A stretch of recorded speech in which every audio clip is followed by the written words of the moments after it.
Charlie Kirk just posted another heartwarming video of his daughter running up to him, trying to show the world what a great family man he is.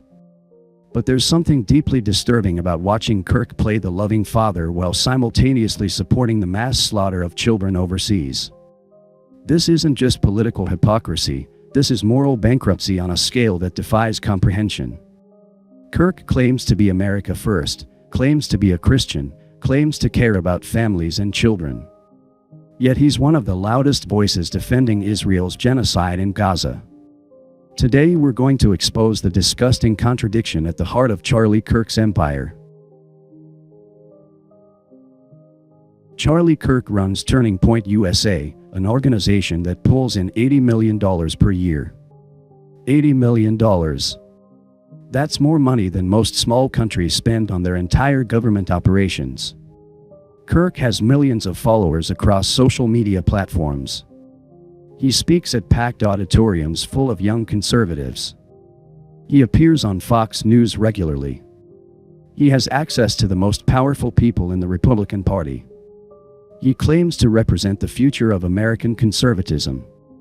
And with all that money, all that influence, all that reach, Charlie Kirk uses his platform to defend the systematic starvation of children. He defends the bombing of hospitals and schools. He defends a foreign country that openly disobeys American demands to stop the killing.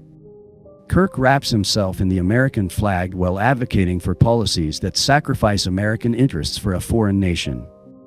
Let's be very clear about what Kirk is defending. In Gaza right now, children are dying of malnutrition. Not from disease, not from accidents, not from natural disasters.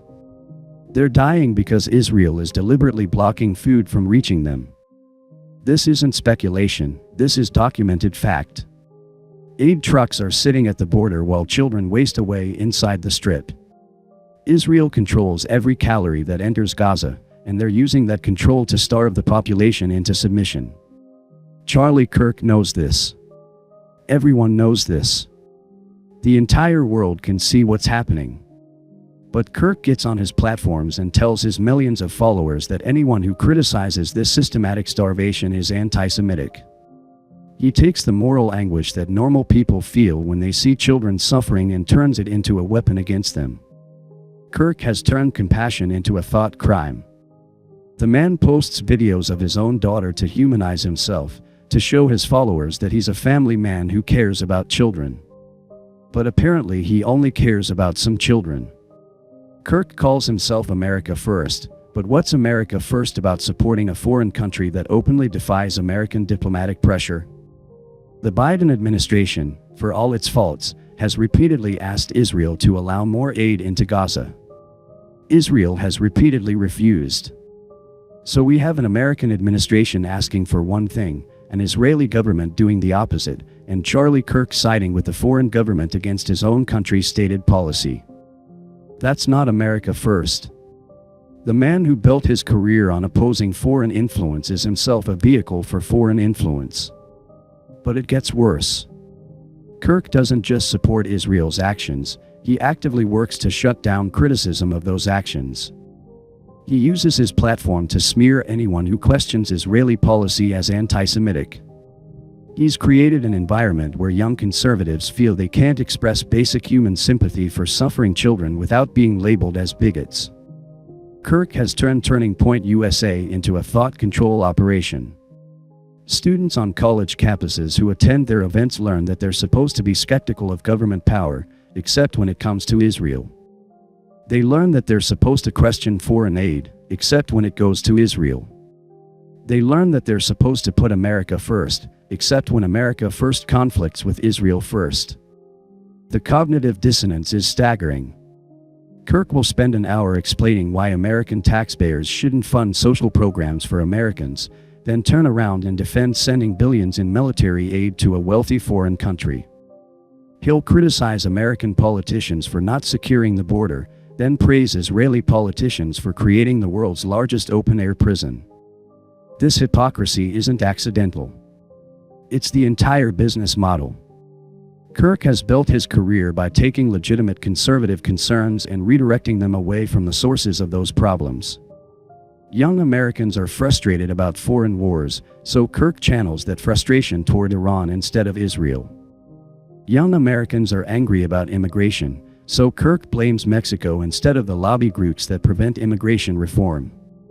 Young Americans are concerned about cultural decline, so Kirk points them toward transgender activists instead of the media companies that push degeneracy.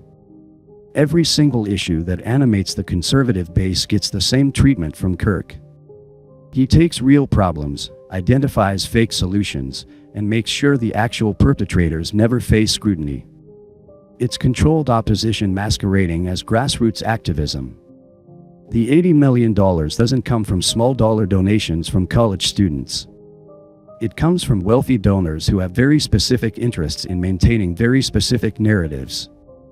Those donors aren't paying Kirk to challenge power, they're paying him to redirect challenges away from their power toward acceptable targets. Kirk's job isn't to put America first. His job is to make sure that when young conservatives think about putting America first, they never consider that America's subservience to Israel might be part of the problem. The man who claims to be building the next generation of American leaders is actually building the next generation of American followers. Students who go through Turning Point USA programming learn to follow orders, not to think independently. They learn which opinions are acceptable and which are forbidden. They learn to wrap their foreign loyalties in patriotic language. This is why Kirk's daughter video is so disturbing. It's not just hypocritical, it's predatory. Kirk is using his own child as a prop to manipulate his audience's emotions while supporting policies that destroy other people's children. He's exploiting parental instincts to build support for child killing. If Kirk actually believed the things he claims to believe, he would be leading the charge against American involvement in Gaza. A real America First conservative would be furious that American tax dollars are funding foreign military operations that serve no American interests. A real Christian would be horrified by the systematic starvation of innocents. A real family man would extend his protective instincts to all children, not just the ones who look like his daughter. But Charlie Kirk isn't any of those things. He's a highly paid actor playing a role in a very expensive production. The character he plays is a patriotic Christian family man. The reality is a foreign influence agent who uses American symbols to advance foreign interests. The most damning thing about Kirk isn't what he supports, it's what he prevents. By channeling legitimate conservative anger into safe directions, Kirk ensures that the real sources of America's problems never face accountability.